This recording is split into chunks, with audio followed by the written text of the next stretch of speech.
அண்ணா பல்கலைக்கழக மாணவி பாலியல் வன்கொடுமை வழக்கில் சம்பந்தப்பட்ட ஞானசேகரன் குற்றவாளி என மகளிர் நீதிமன்றம் தீர்ப்பளித்துள்ளது. இதனை பல்வேறு அரசியல் கட்சி தலைவர்கள் வரவேற்று கருத்து தெரிவித்துள்ளனர்.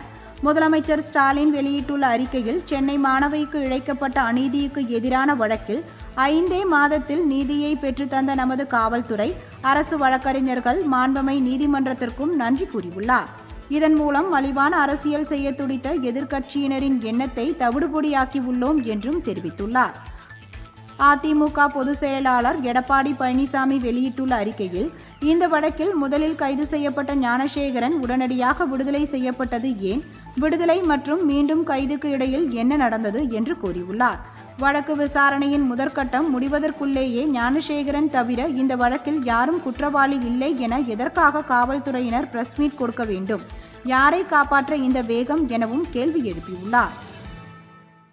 தமிழக முன்னாள் பாஜக தலைவர் அண்ணாமலை வெளியிட்டுள்ள அறிக்கையில், அண்ணா பல்கலைக்கழக மாணவி மீது பாலியல் வன்கொடுமை நடத்திய திமுக பிரமுகர் ஞானசேகரன் குற்றவாளி என்று நீதிமன்றம் தீர்ப்பளித்திருப்பது வரவேற்கத்தக்கது என்று கூறியுள்ளார். இதுபோன்ற குற்றங்கள் மீண்டும் நடக்காதபடி நீதிமன்றம் கடுமையான தண்டனை வழங்க வேண்டும் என்றும் அந்த அறிக்கையில் கூறியுள்ளார். பாமக செயல் தலைவர் அன்புமணி ராமதாஸ் வெளியிட்டுள்ள அறிக்கையில், ஞானசேகரன் தண்டிக்கப்பட்டதால் மட்டுமே முழுமையான நீதி கிடைத்துவிடவில்லை. அண்ணா பல்கலைக்கழக மாணவி உள்ளிட்ட பல பெண்களை பாலியல் வன்கொடுமைக்கு உள்ளாக்கிய ஞானசேகரனுக்கு ஆதரவாகவும் துணையாகவும் இருந்தவர்கள் யார் என்பதை கண்டறிந்து அவர்களுக்கும் கடுமையான தண்டனை வழங்கப்பட வேண்டும் என்று கூறியுள்ளார்.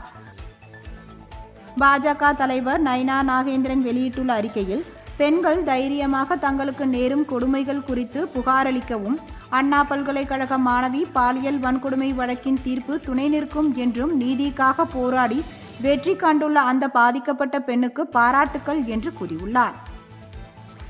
தேமுதிக பொதுச் செயலாளர் பிரேமலதா வெளியிட்டுள்ள அறிக்கையில், அண்ணா பல்கலைக்கழக பாலியல் வழக்கு குற்றவாளி ஞானசேகரனுக்கு அதிகபட்ச தண்டனையாக ஆயுள் தண்டனை வழங்க வேண்டும் என்றும், இனிவரும் காலங்களில் தவறு செய்ய நினைக்கும் ஒவ்வொருவருக்கும் இது பாடமாக அமைய வேண்டும் என்றும் தெரிவித்துள்ளார்.